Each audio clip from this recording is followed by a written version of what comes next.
कल जो हम लोग किए थे, तो कल खत्म हो गया था क्या, धातु का रासायनिक अभिक्रिया खत्म हो गया था। आज अधातु का भौतिक गुण होगा, आ, फिर रासायनिक गुण होगा। कल धातु का रासायनिक गुण खत्म हुआ है ना।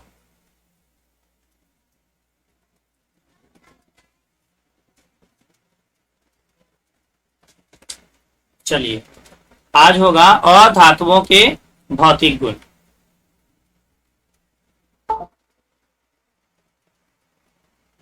ऊपर में हेडिंग लगाइए, अधातुओं के भौतिक गुण।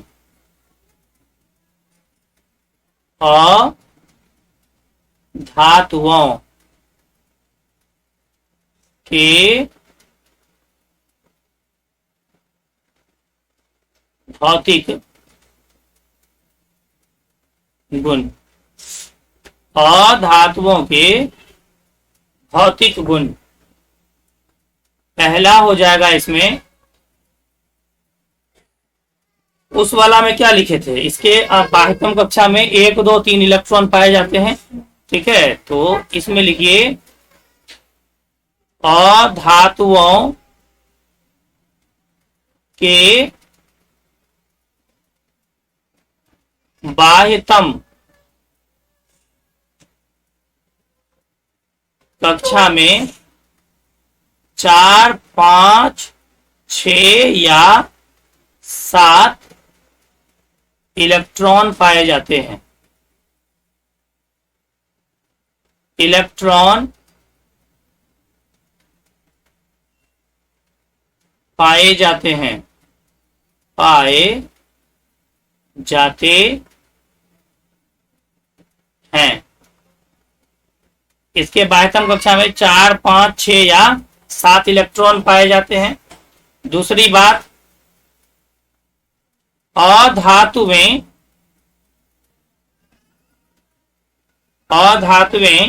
वो क्या करता है, इलेक्ट्रॉन त्याग करके विद्युत धनात्मक बन जाता। ठीक है, और यह जो है इलेक्ट्रॉन ग्रहण करके विद्युत ऋणात्मक बन जाता। अधातुएं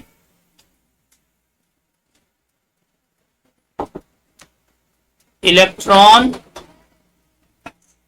ग्रहण करने की प्रवृत्ति रखते हैं, करने की प्रवृत्ति रखते हैं। ठीक है, रखते हैं। इस कारण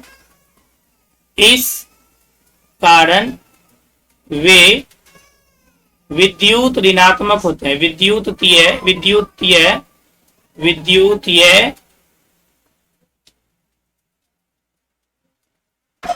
ऋणात्मक होते हैं। ठीक है, नंबर 3, उसमें क्या लिखे थे नंबर 3 में,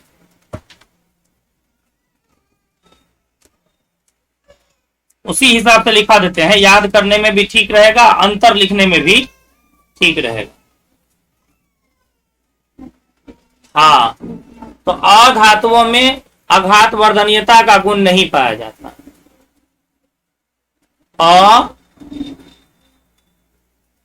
अधातुओं में आघात वर्धनीयता का गुण नहीं पाया जाता है, गुण नहीं पाया जाता। आघात वर्धनीयता क्या है, ये बात हम आपको जब धातु पढ़ा रहे थे, धातु का भौतिक गुण पढ़ा रहे थे, तब बता दिए थे। तो आप वहां भी जाकर के उसको रिवीजन कर सकते हैं।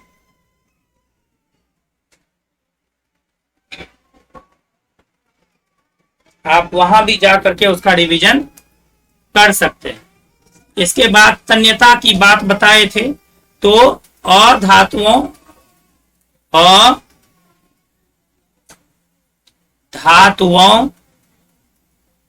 में तन्यता का गुण भी नहीं पाया जाता। तन्यता का गुण भी नहीं पाया जाता है। नंबर 5,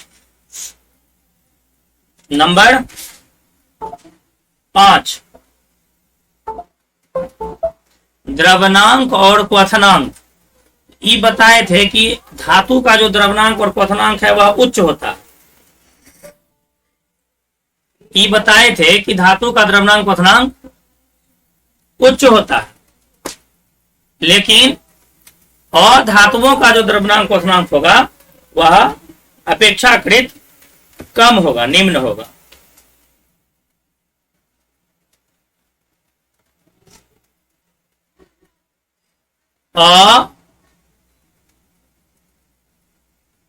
अधातुओं के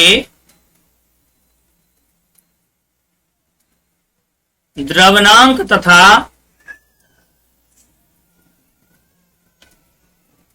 क्वथनांक निम्न होते हैं। अधातुओं के द्रव्यनांक और क्वथनांक निम्न होते हैं। अच्छा, इसमें एगो अपवाद लिख लीजिए आप। यहां पे एगो अपवाद लिखिए, ग्रेफाइट। तो देखिए किसके बगल में अपवाद लिखा है, द्रव्यनांक क्वथनांक निम्न के बगल में अपवाद लिखे हैं। तो इसका मतलब हुआ कि ग्रेफाइट का द्रव्यनांक क्वथनांक उच्च होगा, लेकिन यह अधातु है। ठीक है, ग्रेफाइट जो है वह अधातु है, लेकिन इसका द्रव्यनांक और क्वथनांक उच्च होगा। इसका यही मतलब हुआ। ठीक है, अधातुओं में किसी प्रकार की चमक नहीं पाई जाती है। अधातुओं में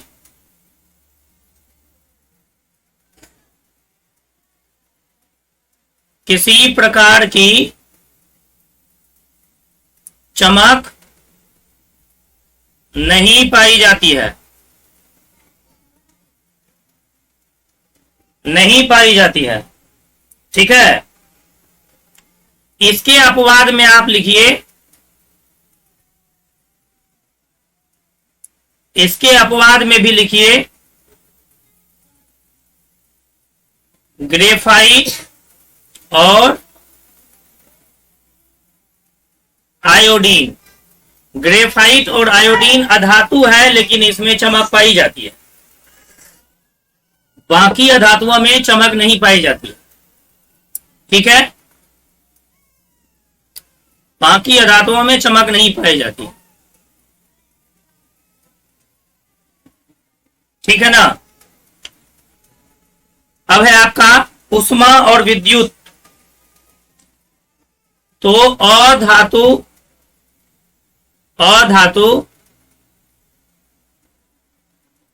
विद्युत तथा उष्मा के कुचालक होते हैं। उसमें लिखाए थे सुचालक होते हैं, ये आपका कुचालक होता है। लेकिन इसमें भी आप अपवाद में ग्रेफाइट और ग्रेफाइट लिख लीजिए।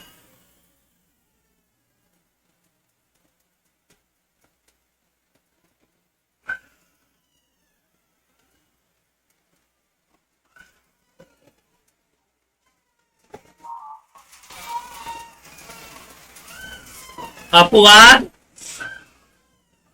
में आप ग्रेफाइट लिख लीजिए।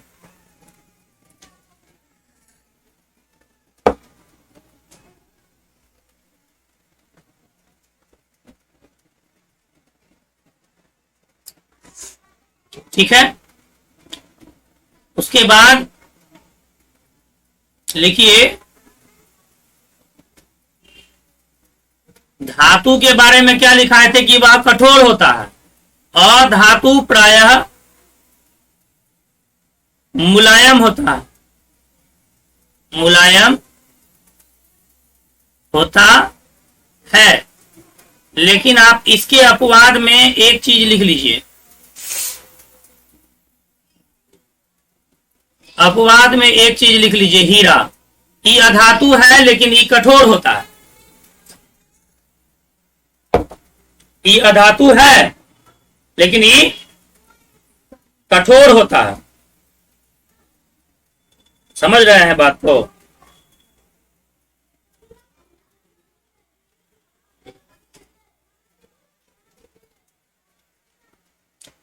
हो गया?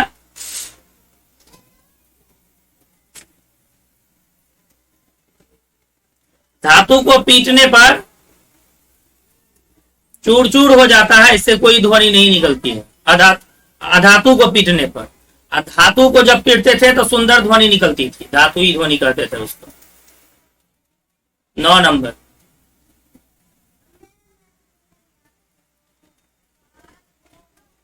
अधातुओं को पीटने पर किसी प्रकार की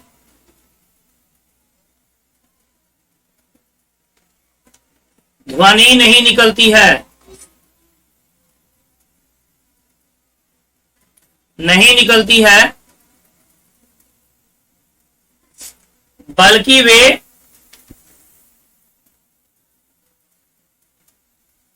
भंगुर हो जाते हैं, मतलब टूट फूट जाता है।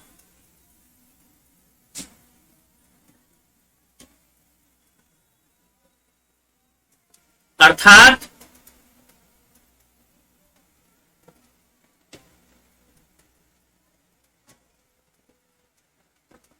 चूर चूर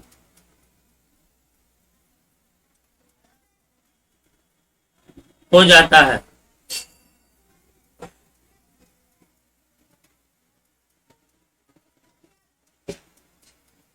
हो गया?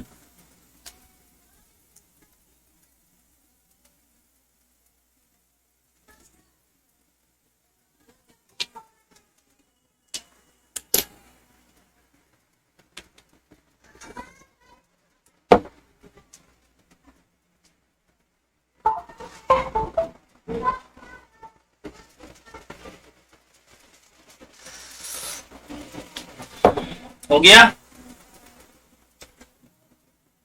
अब इसका रासायनिक गुण पढ़ेंगे। बाकी इसमें तो सब टर्म समझ लेना है।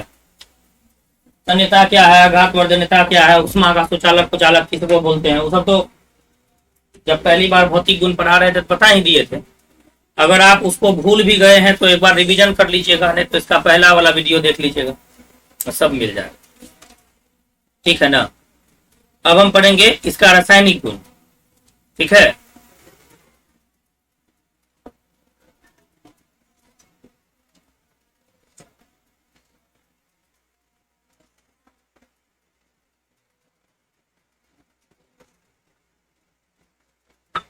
हेडिंग दीजिए, धातुओं अधातुओं के रासायनिक गुण। हेडिंग दीजिए, अधातुओं के रासायनिक गुण।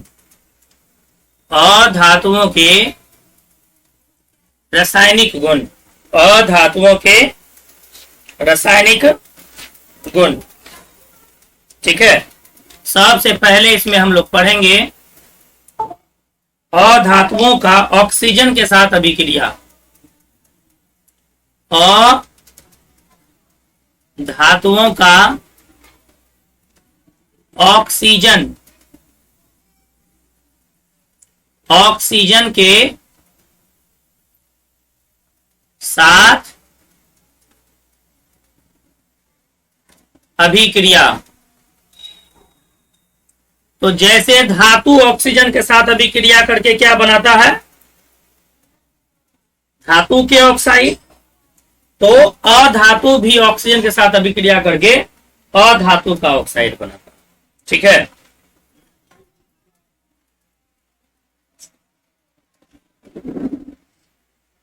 अधातुएं अधातुएं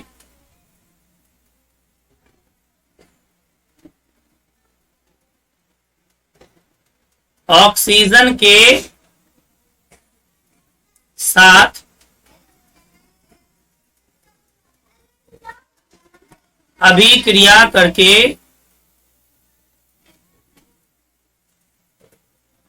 अधातुओं का ऑक्साइड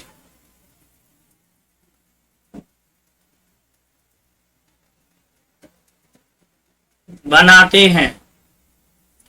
अधातुएं ऑक्सीजन के साथ अभिक्रिया करके अधातुओं का ऑक्साइड बनाते हैं। अच्छा, उसमें हम बताए थे धातु वाला में बताए थे कि जब धातु ऑक्सीजन से अभिक्रिया करता है तो धातु के ऑक्साइड बनाता है। धातु के ऑक्साइड भास्मिक होते हैं, बताए थे ना नोट में बताए थे कि धातु के ऑक्साइड क्या होते हैं, भास्मिक होते हैं। इसके भी नोट में एक बात बताएंगे कि अधातु के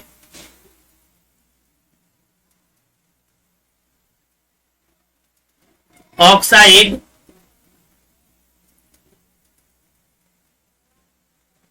अम्लीय होते हैं।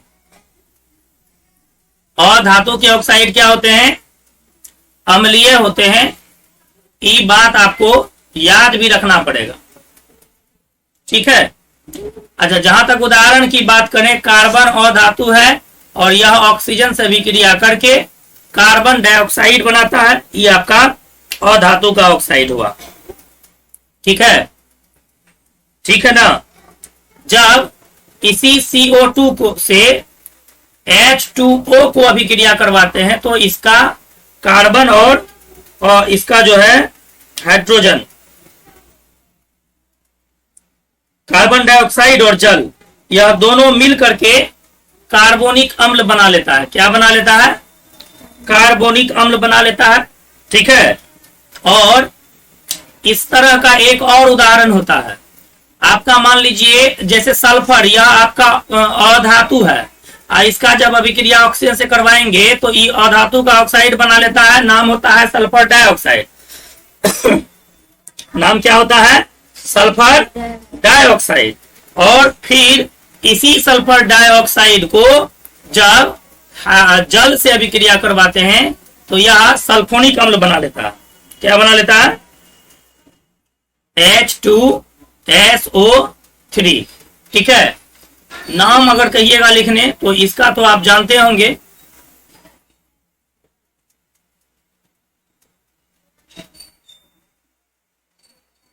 कार्बन डाई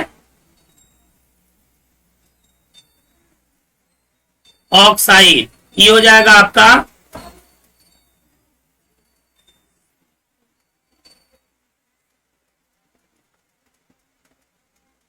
कार्बोनिक अम्ल।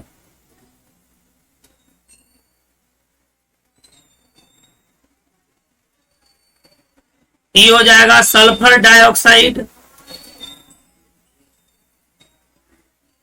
Sulphur dioxide. और ये हो जाएगा सल्फ्यूरस अम्ल, सल्फ्यूरस अम्ल हो जाएगा, ठीक है। तो ये आपका हो गया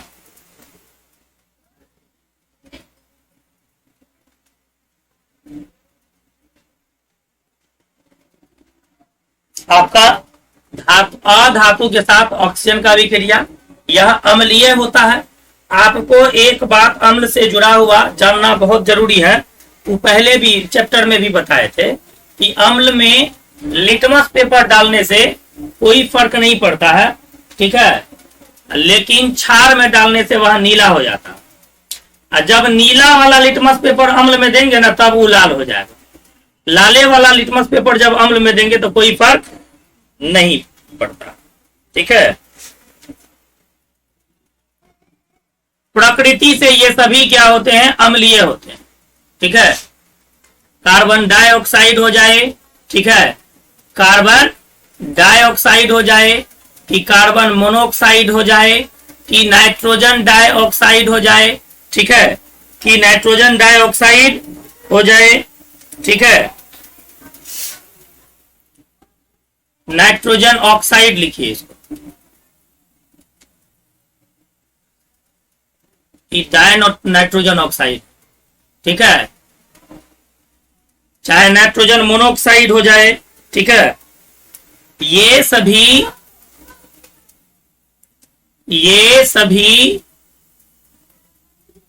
अधातु के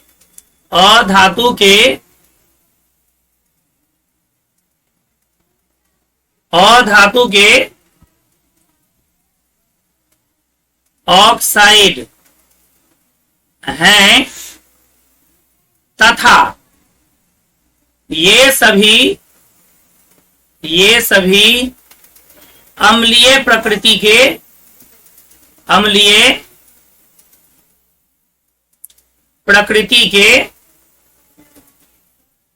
होते हैं। ठीक है ना, ये सभी अम्लीय प्रकृति के होते हैं। ठीक, आपको थोड़ा सा रिवीजन करवा देते हैं।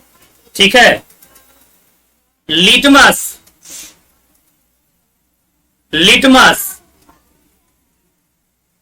अम्ल में लाल हो जाता है और क्षार में जाके नीला हो जाता है। यहां से एक ऑब्जेक्टिव अगर रह गया तो मत बोलिएगा कि छूट गया। ठीक है, छूटना नहीं चाहिए। मैथिल ऑरेंज ई अम्ल में जाकर के लाल हो जाता है, क्षार में जाकर के ये आपका पीला हो जाता है। अम्ल में जाकर के लाल होगा, क्षार में जाकर के पीला होगा। ठीक है, हल्दी अपने घर की बात है, ये आपका अम्ल में जब जाएगा तो पीला ही रहेगा, पीला ही रहता है, कोई फर्क नहीं पड़ेगा अम्ल में। लेकिन क्षार में जाने के बाद लाल भूरा हो जाएगा, लाल भूरा हो जाएगा। और चुकंदर, ये भी अपने आसपास की ही बात है, यह भी आपको अम्ल में जाने के बाद लाल बैंगनी रहता है, और जब यह क्षार में चल जाता है तब यह पीला हो जाता है। ठीक है, लाल गोभी का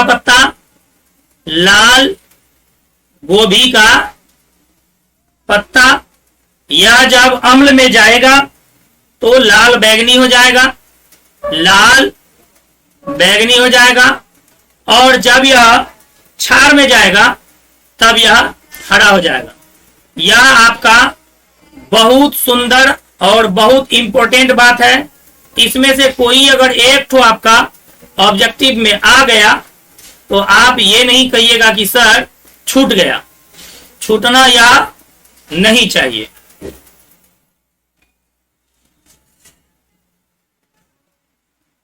छूटना यह नहीं चाहिए। ठीक, ये आपको एकदम रट्टा मार के रखिएगा, इसको आप एकदम से रट्टा मार के रखिएगा। हम पढ़ा रहे थे धातु अधातु, हम लोग इसका करवा दिए रिवीजन। चलिए, उसके बाद अधातु जो है ना वह क्लोरीन से भी अभिक्रिया करता है। अधातु किससे अभिक्रिया करता है? क्लोरीन से भी अभिक्रिया करता है। ठीक है, तो यहां लिखिए क्लोरीन से अभिक्रिया, अधातु की क्लोरीन से अभिक्रिया। धातुओं की क्लोरीन से अभिक्रिया, अधातुओं की क्लोरीन से अभिक्रिया, उसको लगा अधातुएं जो है वह क्लोरीन से अभिक्रिया करती है। ठीक है ना, तो यहां लिखेंगे अधातुएं क्लोरीन से अभिक्रिया करके क्लोराइड बनाती है। अधातुएं क्लोरीन से अभिक्रिया करके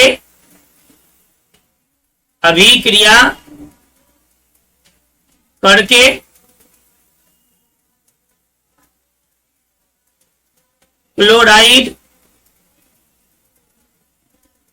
बनाती है। ठीक है। अधातु में भी कोई ऐसा अधातु है जो कि कभी कभी इलेक्ट्रॉन का त्याग कर देता।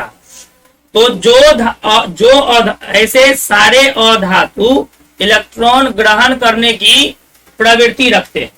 ठीक है।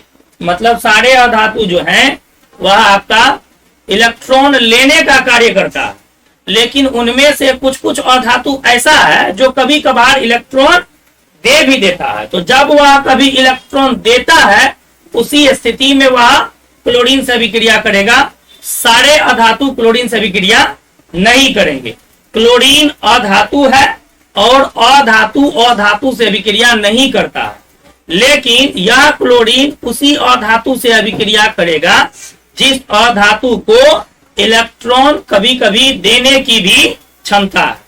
ऐसा अधातु जो है सबसे पहले हाइड्रोजन है। वो कभी किसी से इलेक्ट्रॉन लेता ही नहीं है, वह देता है सबको। है तो वह अधातु, लेकिन वह इलेक्ट्रॉन देता है। इस वजह से हाइड्रोजन हमेशा क्लोरीन से अभिक्रिया करेगा। कभी कभी फास्फोरस भी इलेक्ट्रॉन दे देता है। ठीक है। तो वैसी स्थिति में फास्फोरस भी आपका क्लोरीन से अभिक्रिया कर लेगा। तो यही दोनों उदाहरण हम आपको लिखा देते हैं कि जब हाइड्रोजन क्लोरीन से अभिक्रिया ऐसे नहीं करता है, यह सूर्य की उपस्थिति में करता है। सूर्य प्रकाश की उपस्थिति में जब करता है तब हाइड्रोजन क्लोराइड बनाता है। क्या नाम है इसका? Hydrogen chloride. समझ गए?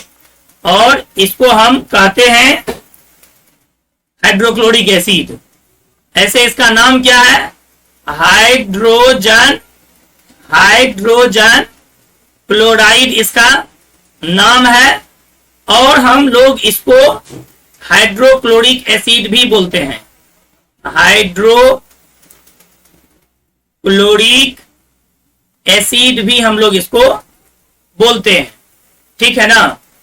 इसी तरह से फास्फोरस भी कभी कभार इलेक्ट्रॉन त्याग करने की क्षमता रखता है। तो ऐसी स्थिति में यह जो है क्या करता है? क्लोरीन से अभिक्रिया कर लेता है और इसको बोलते हैं फास्फोरस पेंटाक्लोराइड, ट्राइक्लोराइड। ठीक है। इसको क्या बोलेंगे? ट्राइक्लोराइड। यहां पर P4 दे दीजिएगा। ठीक है ना। और यहाँ पर Cl2 है, तो ये आपका हो जाएगा P4। इधर आप दीजिएगा क्लोरीन, यहाँ 2 ठो है, यहाँ 3 ठो है। तो बराबर करने के लिए यहाँ पर आप 2 दे दीजिएगा, तो 3 दूनी 6 को क्लोरीन हो जाएगा। तो यहाँ 6 दे दीजिए। ठीक है। लेकिन यहाँ पर है आपका 4 गो फास्फोरस, यहाँ हुआ 2 गो फास्फोरस, तो फिर परेशानी हो जाएगी। ठीक है। परेशानी हो जाएगी। 6 दूनी 12 हो गया ना। यहाँ 4 दीजिए, यहाँ 4 दीजिए, तब हो जाएगा 4 दिए 12। यहाँ 6 देंगे तो 6 दूनी 12 हो जाएगा। अब ये संतुलित है। इसका नाम क्या है? इसका नाम है फास्फोरस ट्राइक्लोराइड। फास्फोरस ट्राइक्लोराइड इसका क्या है? ट्राइक्लोराइड इसका नाम है। फास्फोरस ट्राइक्लोराइड इसका क्या है? नाम है। ठीक है। अब आपको कभी अगर जीवन में भाषा बनाने का इच्छा हो जाए तो आप लिखिएगा कि जब हाइड्रोजन क्लोरीन से अभिक्रिया करता है सूर्य प्रकाश की स्थिति में तो हाइड्रोजन क्लोराइड का निर्माण होता है। इसके लिए भाषा क्या बना सकते हैं आप? जब फास्फोरस क्लोरीन से अभिक्रिया करता है तो फास्फोरस ट्राइक्लोराइड बनता है। ठीक है।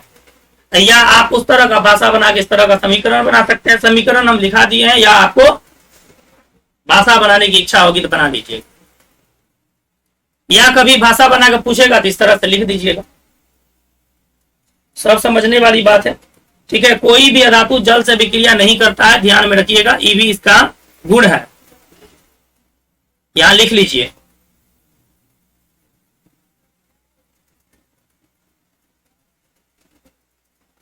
एक मिनट। यहां लिखिए जल से अभिक्रिया, अधातुओं की जल से विक्रिया।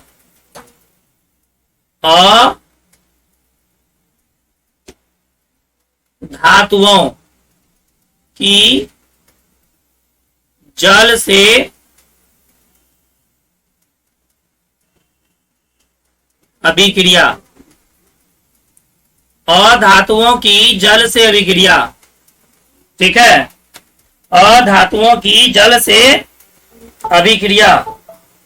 ठीक, एकदम प्रेम से लिखिए, कोई भी अधातु जल से अभिक्रिया नहीं करता। कोई भी अधातु जल से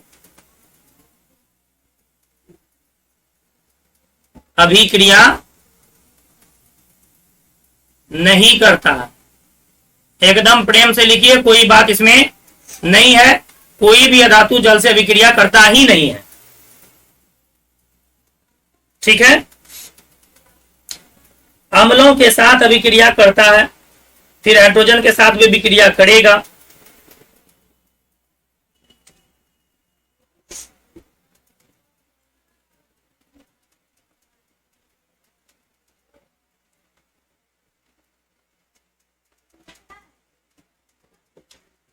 यहां लिखिए अम्लों के साथ अभिक्रिया, अम्लों के करता है, अम्लों के साथ अभिक्रिया करता है। ठीक है,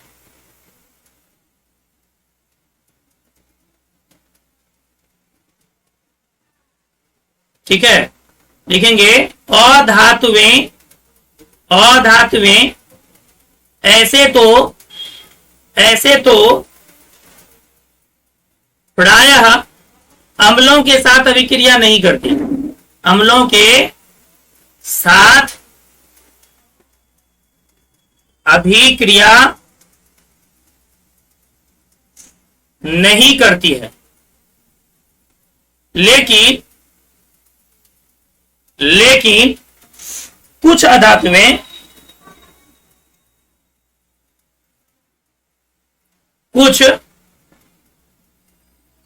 अधातुएं ऑक्सीकारक, ये ऑक्सीकारक क्या है, ये बात हम बताए थे जब रासायनिक अभिक्रिया पढ़ाए थे तब। ठीक है, ऑक्सीकरण जो करता है उसको अवकारक कहते हैं, अवकरण जो करता है उसको ऑक्सीकारक कहते हैं। उल्टा पुल्टा होता है इसमें, ये बात बताए थे। ठीक है, लेकिन कुछ अधातुएं ऑक्सीकारक अम्लों के साथ अभिक्रिया करके ऑक्सी अम्ल बनाता है। क्या बनाता है? ऑक्सी अम्ल बनाता है। प्रायः नहीं करता है, लेकिन कभी कभी यह ऑक्सीकारक अम्ल के साथ अभिक्रिया करता है। ठीक है,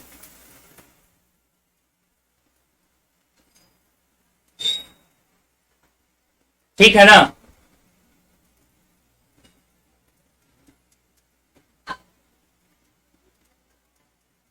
चलिए, जैसे कि सल्फर जो है, सल्फर यह नाइट्रिक अम्ल के साथ अभिक्रिया जब करता है तब सल्फ्यूरिक अम्ल का निर्माण करता है।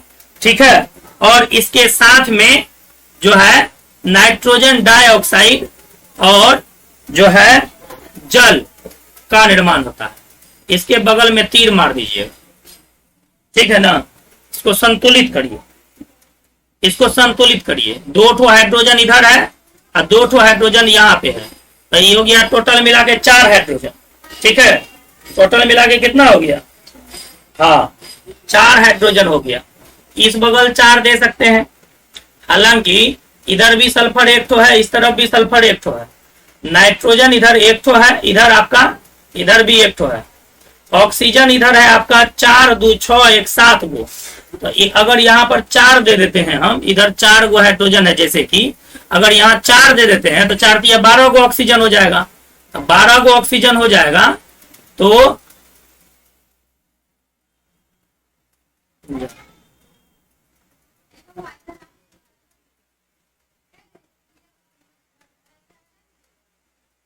12 गो ऑक्सीजन हो जाएगा। तो इधर तो 12 गो ऑक्सीजन है नहीं, इधर है 4 2 6 1 7 गो ऑक्सीजन।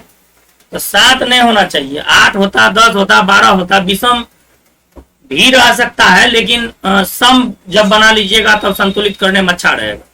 ठीक है, तो हम इसको पहले सम बना देते हैं, इसको पहले सम बना देते हैं। तो अब ये हो गया कितना, 4 2 6 6 2 8 गो ऑक्सीजन हो गया। ठीक है ना, और 8 गो ऑक्सीजन तो हुआ, लेकिन हाइड्रोजन हो गया यहां पर 4 ठो, यहां पर 2 ठो, 6 ठो है। यहां पर 6 दे दीजिए, यहां पर जैसे ही 6 दीजिएगा तो 6 गो हाइड्रोजन तो हो जाएगा, लेकिन इसके देने से नाइट्रोजन हमारा 6 गो हो गया। यहाँ पर नाइट्रोजन एक गो है, तो यहाँ आप 6 गो नाइट्रोजन दे दीजिए। ठीक है, जैसे ही आप यहाँ 6 गो नाइट्रोजन देंगे, अब प्रभाव भयंकर पड़ेगा कौन सी पर, ऑक्सीजन पर। कहे कि यहाँ पर हो गया 6 दूनी 12 गो ऑक्सीजन, यहाँ हो गया 2 गो ऑक्सीजन, 12 2 14 ऑक्सीजन हो गया, यहाँ हो गया 4 ऑक्सीजन, 14 4 18 ऑक्सीजन, यहाँ भी 6 3 18 हो गया। कुल मिलाकर के यहाँ आपका जो है संतुलित हो गया, देख लीजिए। ठीक है, इसी तरह से अब हम इसमें पढ़ेंगे कि हाइड्रोजन के साथ अभिक्रिया।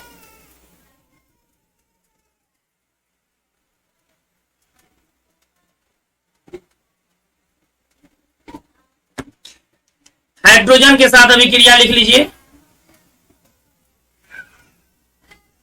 अच्छा, इसमें नाम लिख देते तो ठीक रहता ना।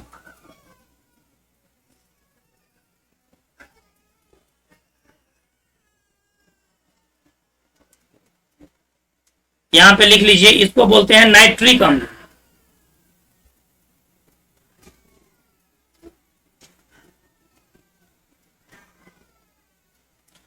हालांकि इसको हाइड्रोजन नाइट्रेट भी बोलते हैं, ध्यान में रखिएगा, हाइड्रोजन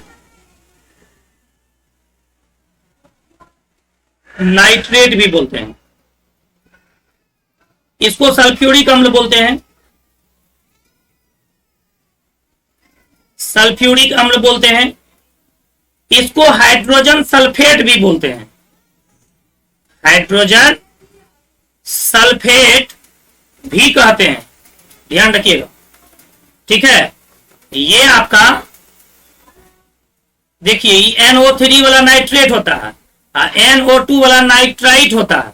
ठीक है, आप इसको नाइट्रोजन डाइऑक्साइड कह सकते हैं। क्या कहेंगे इसको, नाइट्रोजन डाइऑक्साइड। ऐसे तो आप इसको नाइट्राइट बोलते हैं, नाइट्राइट कहेंगे इसको आप। ठीक है, और इसको आप नाइट्रोजन डाइऑक्साइड भी कह सकते हैं, नाइट्रोजन डाइऑक्साइड भी इसको आप कह सकते हैं। इसके बारे में कौन नहीं जानता है कि ये पीने वाला जल है, नहीं। चलिए ठीक है, अब हाइड्रोजन के साथ अभिक्रिया पर, अधातुओं का हाइड्रोजन के साथ अभिक्रिया पढ़ेंगे। अधातुओं का हाइड्रोजन के साथ अभिक्रिया पढ़ेंगे, अधातुओं का हाइड्रोजन के साथ अभिक्रिया पढ़ेंगे। 5 नंबर पर चलेंगे, अधातुओं का हाइड्रोजन के साथ अभिक्रिया।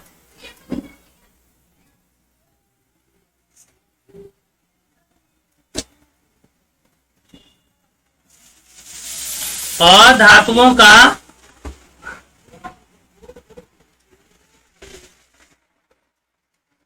हाइड्रोजन के साथ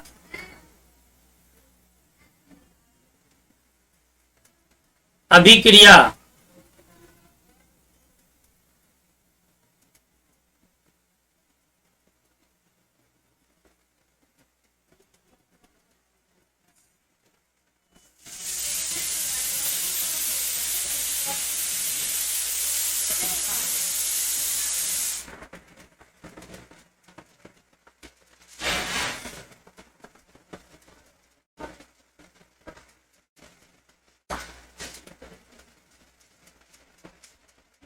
जैसे अधातु क्लोरीन के साथ अभिक्रिया करके क्लोराइड बनाता था, तो अधातु हाइड्रोजन के साथ अभिक्रिया करके हाइड्राइड बनाता। यहां लिखिए, अधातुएं अधातुएं हाइड्रोजन के साथ अभिक्रिया करके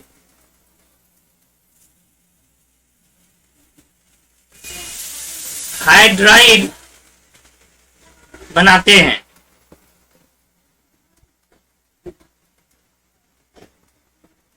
हाइड्राइड बनाते हैं, ठीक है ना। क्या बनाते हैं? हाइड्राइड बनाते हैं।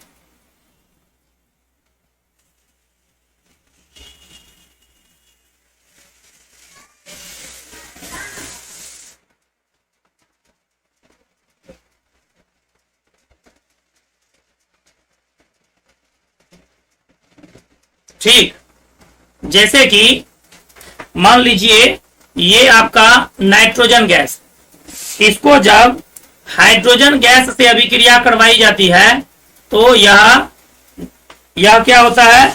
नाइट्रोजन ट्राइहाइड्राइड बनाता है, NH3, ठीक है। तो इसका नाम क्या है? Ammonia gas. Ammonia gas. अच्छा, इसको आप क्या लिखेंगे? Nitro try hydride.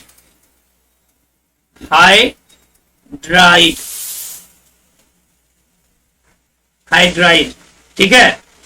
तो आप ये कर सकते हैं, दो ठो हाइड्रोजन है, दो तो यहाँ तीन ठो है, यहाँ सम बना लीजिए, दो तो ये 6 हो गया ना, तो यहाँ 3 कर दीजिए, ठीक है, दो ठो, ठीक है ना। सल्फर के साथ जब हाइड्रोजन की विक्रिया होगी तो यह क्या हो जाएगा? H2S बन जाएगा, ठीक है। H2S बन जाएगा, ठीक है। इसको बोलते हैं हाइड्रोजन सल्फाइड। हाइड्रोजन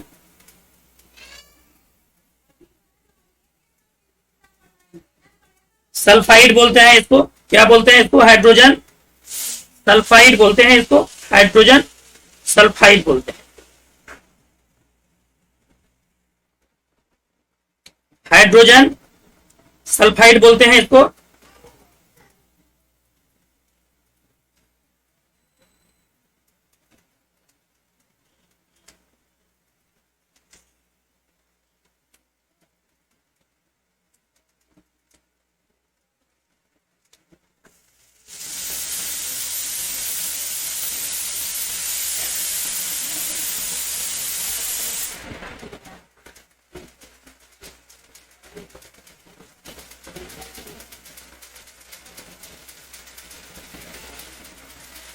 ठीक है ना।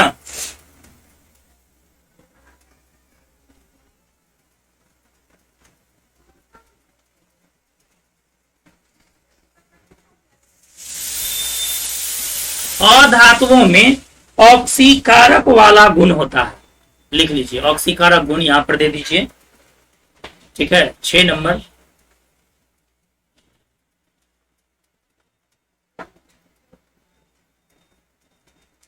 अधातुओं में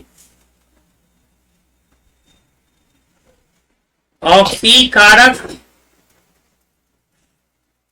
वाला गुण होता है। ऑक्सीकारक वाला गुण होता है, ठीक है।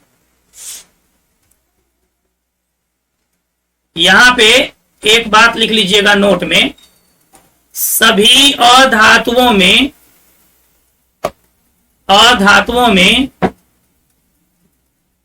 फ्लोरीन को सबसे प्रबल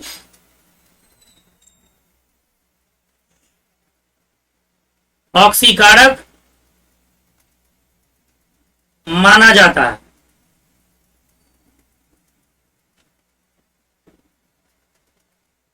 सभी अधातुओं में फ्लोरीन को सबसे प्रबल ऑक्सीकारक माना जाता है। ठीक है, एक काम करिएगा, इसके बाद आप धातु और अधातु के बीच अंतर लिख करके लाइएगा घर से। ठीक है ना, वो आपके किताब में लिखा हुआ है, आप वहां से हेल्प लेकर के भी लिख सकते हैं। अब कल हम लोग बात करेंगे फिर धातु और अधातु के बीच अभिक्रियाएं, फिर इलेक्ट्रॉन बिंदु संरचना है, फिर रासायनिक बंधन है। ये चैप्टर अभी चलेगा, लंबा चलेगा। ठीक है, ये चैप्टर आपका अभी लंबा चलेगा। इस बीच में मेरा विचार है कि रासायनिक अभिक्रिया, ठीक है, जो हम लोग पहला चैप्टर पढ़े थे, इसका हम लोग ऑब्जेक्टिव लेकर के आएंगे। ठीक है, ऑब्जेक्टिव, इस ऑब्जेक्टिव से आपका रिवीजन हो जाएगा पूरे चैप्टर का। ठीक है ना।